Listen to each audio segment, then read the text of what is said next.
Hey boys and girls, guys and dolls, kids and cats, Mike Loveridge here. Um, I'm another one of them old fogies who's been curating a room full of tunes since 1967 when I was 13 and impressionable. Though not impressionable enough to buy just the popular stuff. I tended to wander off into the periphery and find more interesting stuff, which I now feel it's my duty in a way to shine a spotlight on some of the people that may have fallen by the wayside, or whatever, that people don't talk about anymore. So anyway, the first one I'm going to do, well, the one I'm going to do here is Mink DeVille.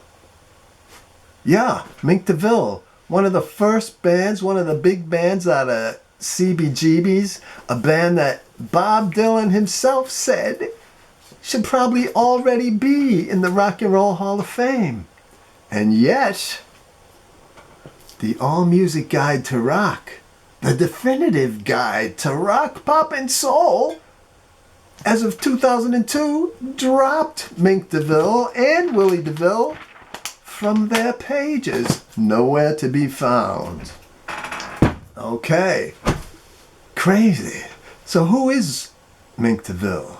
Well, Mink DeVille is kind of the brainchild of their main songwriter, one William Borsey Jr., who was born 8/29/1950 in Stamford, Connecticut. And, grew up with rock and roll all through the 50s, early 60s, had bands in high school, one called Billy and the Kids. Very clever, Billy.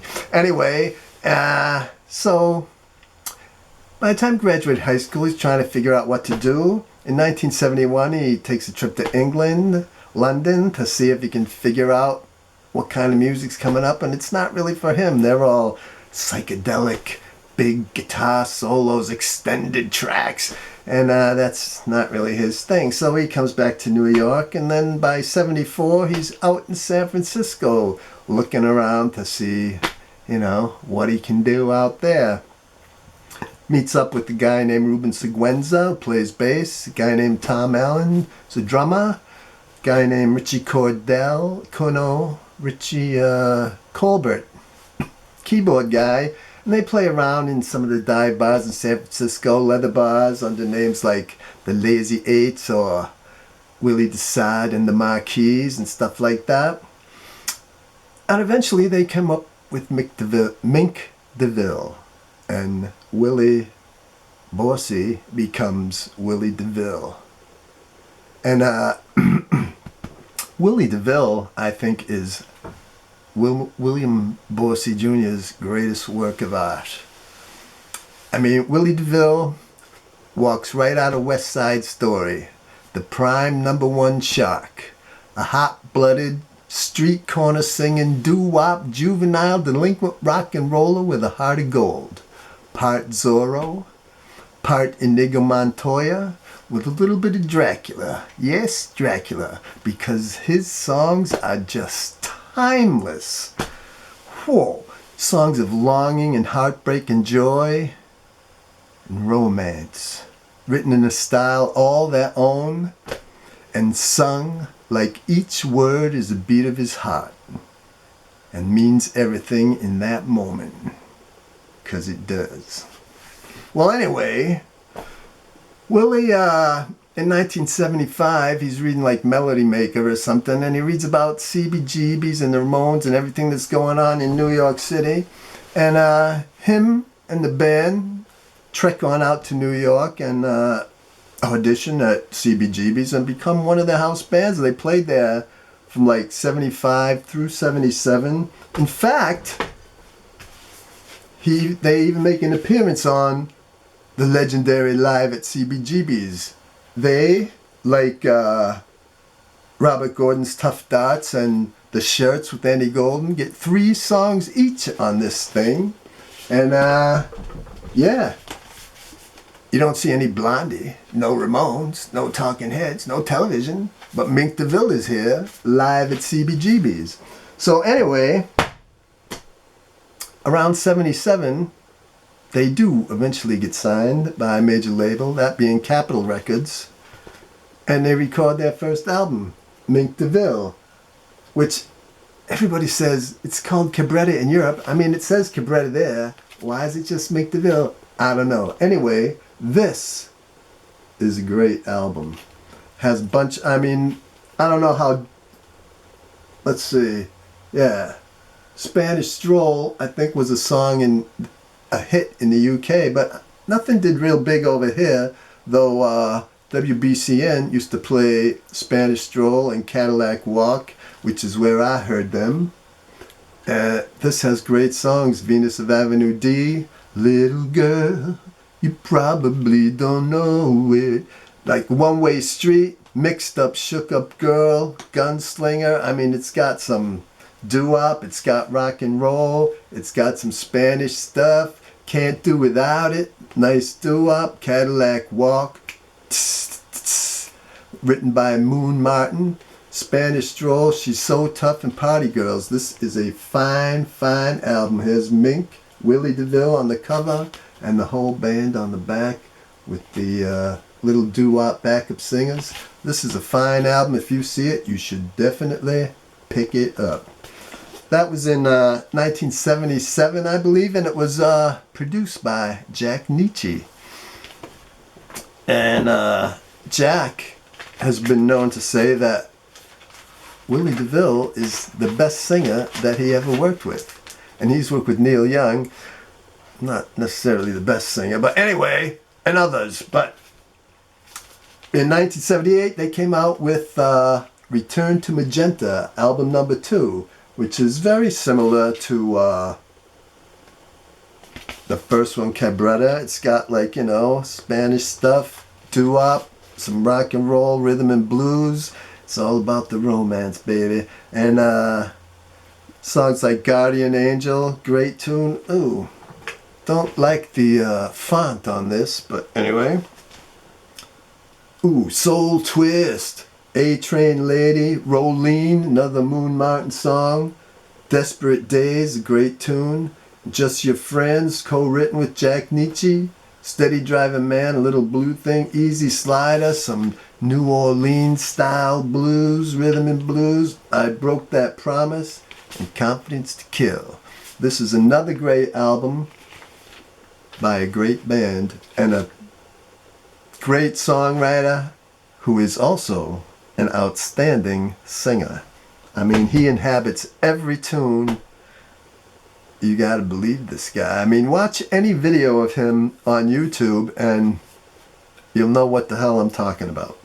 Anyway, so for his next album, oh, I should probably mention at this time, Doc Pomus happened to see him somewhere in a club in New York and he wanted to meet him. And he ended up writing some songs with Willy. And Willy went over to Paris, and that's where he wanted to record his next album because he wanted to work with this Jean-Claude Petit on like string arrangements and stuff. So he goes over there and he records an album called Le Chat Bleu. But the only member of the previous band to go over there was Louis X Erlanger, and he got other people like Kenny Margulis to play keyboards and accordion and stuff like that. And he had Jerry Sheff and Ron Tutt from Elvis Presley's band playing on it. And, you know, this is a pretty cool album, I gotta say. But Capitol was not happy with it. They didn't think that, you know, his audience was ready for, you know, the accordion, kind of New Orleans style stuff, some French stuff, Spanish stuff, you know, and doo-wop stuff. There's 3 songs on here co-written with Doc Pomus. These are great tunes, you know. I mean, you got This Must Be the Night, Savoir Faire. Whoa, man. That World Outside, written with Doc Pomus. Slow Drain, which is a cool kind of blues thing. And then You Just Keep Holding On. Hard to read this font here. But, you know, Lipstick Traces, Just to Walk That Little Girl Home, another Doc Thomas co-write. Turn You Every Way But Loose, Bad Boy, yo, yo, yo, yo, yo, yo, nice doo-wop cover. And then Heaven Stood Still, the most romantic Mink DeVille can be. Yes, indeed. But Capitol only released this in Europe. We had to settle for like import singles over here until Capitol figured out that this album was great. The critics loved all these albums and still do. They're like, you know, a mix of all kinds of styles, hodgepodge together into like unbelievably romantic rhythm and blues and sambas and mariachi stuff, all within like the same song. Beautiful, classic, unbelievable. Speaking of which, after that debacle, Willy and the band obviously left Capitol and signed with Atlantic Records. And in 1980, they put out this, Coup de Grace. This is probably, ladies, one of the most romantic freaking albums you ever saw. I mean, it draws from all the same influences like Bruce Springsteen and stuff like that, but this is like suave, sophisticated. I mean, he's got saxophone all through all his stuff. I mean, yeah, like Steve Douglas, great saxophone player, played on all his first 4 albums, even produced Le Chat Bleu, and you know, it's all great stuff. So this was actually also produced by Jack Nishi, and it's got great songs, great, beautiful songs. Just Give Me One Good Reason, Help Me to Make It, Power of a Woman's Love, a cover of an Eddie Hinton tune, Maybe Tomorrow, Teardrops Must Fall, You Better Move On, Arthur Alexander tune, Love and Emotion, So in Love Are We. Then Love Me Like You Did Before, She Was Made in Heaven, and End of the Line. This is a classic album. You should get it. Please do. It's beautiful. Next one for Atlantic was Where Angels Fear to Tread. This album was produced by Ron and Howard Albert, and this is another great album full of romantic R&B, doo-wop ballads, Spanish beautiful things, even boogie blues, and all kinds of excellent stuff sung by one of the best singers you are likely to hear. Songs like Each Word's a Beat of My Heart. I don't know, where have I heard that before? River of Tears, Demasiado Corazon, Demasiado Corazon, and Lily's Daddy's Cadillac, Around the Corner, Pick Up the Pieces, Love's Got a Hold on Me, Keep Your Monkey Away from My Door, Are You Lonely Tonight, and The Moonlight Let Me Down. This is a freaking great album, and you should pick it up. Anything by Mink DeVille I think is worth owning. And his final album for Atlantic is called Sportin' Life. And he's sporting it, baby. He's got the gold teeth and the gold earring, and he's got the tie tack and everything you would want, man. And he's so cool. He's got the alligator leopard shoes, Italian shoes.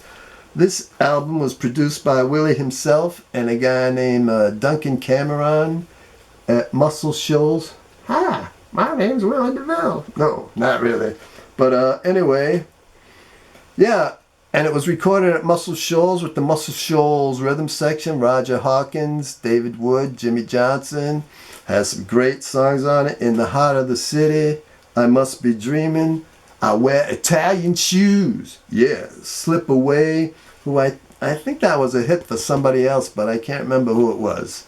When You Walk My Way, A Woman's Touch, Easy Street, Little by Little, There's no living without your loving, and Something Beautiful Dying. I think there's a couple Doc Thomas co-writes on here as well, sung by the great Willie, and definitely worth picking up, I would say, if you find it in the bins. Next off, Willie drops the band. It's no more Mink DeVille. Now it's all solo stuff. Willy Deville, his first one, Miracle. It's a miracle, baby. Anyway, this is not my favorite album. Mostly because, I have to admit, it's produced by Mark Knopfler. And I'm not a big fan of Mark Knopfler. It does have some great songs on it. I mean, it's got a cover of Van Morrison's Could You Would You that he does a great job on. It's got a song called Heart and Soul that Chet Atkins does some tasty Spanish guitar licks on. Really cool. A song called Assassin of Love that's very good. A song called Spanish Jack that sounds like a kind of a Bad Dire Straits song. Could have done more with Willie there, Mark. But anyway, second side has Miracle, Angel Eyes, which is a great little Spanish number, samba kind of thing. Very good. Nightfall, Southern Politician. And the last song is Storybook Love, which is where the Inigo Montoya reference comes in, because that song was used in the closing credits of The Princess Bride. So it was actually nominated for an Academy Award. Storybook Love by Willy Deville. Who would have thought it? But anyway, has some great songs, has some not so great songs.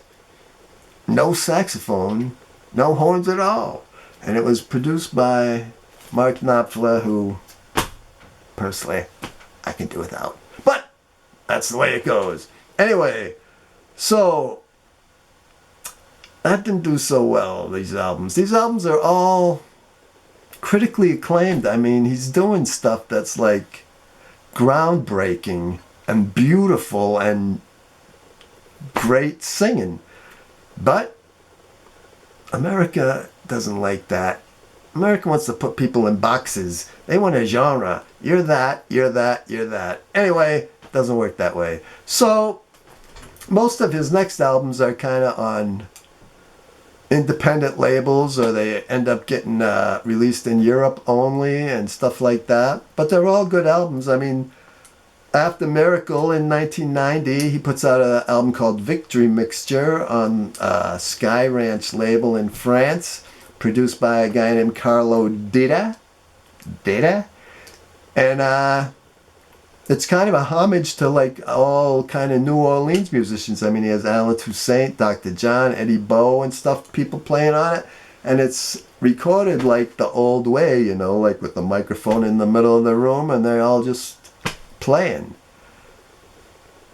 Great stuff, critically acclaimed, you know. But next one was put out on Rhino Forward in 1994, called Backstreets of Desire, produced by John Philip Chanel, who would go on to produce 4 of his last 5 albums. And you know, good album, critically acclaimed. Don't have it, but you know, I can only imagine how good it is. His next album in 1996 on East West Records was called Loup Garou. I do have that one.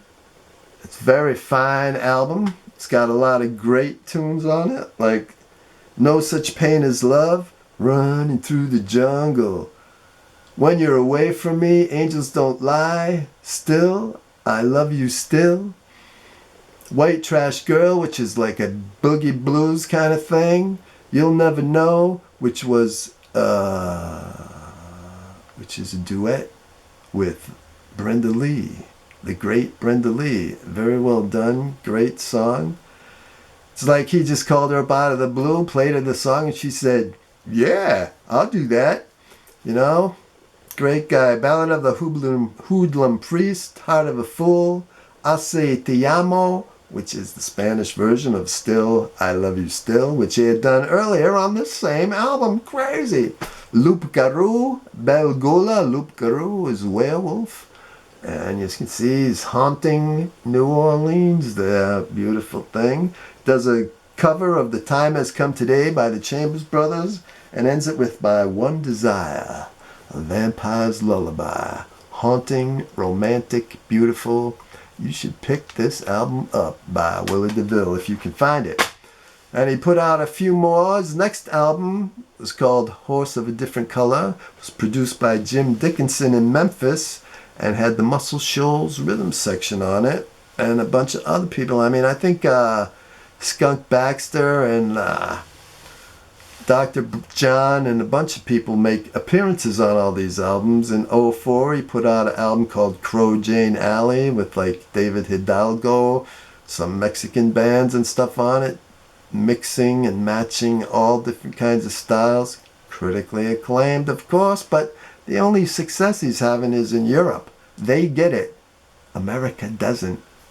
Why? Anyways, final album in '08 was called Pistola, also produced by John Philip Chenal. Has Davey Farragher and Pete Thomas of Elvis Costello's Imposters on it. And, you know, a bunch of other great people. And it's a great album, great production, I think. Well, actually, I don't have it, so I don't know. But all I can say is Willy Deville, in my opinion, is one of the great singers of his generation. And, on top of that, one of the great songwriters of his generation. And if you see any Mink DeVille or Willy Deville album on your travels through the bins, I would suggest you pick it up, because you will be surprised and you will be very happy, though you may end up going down a big hole, a big rabbit hole of love and romance and beauty. Anyway, have a wonderful and see you in the future. Bye.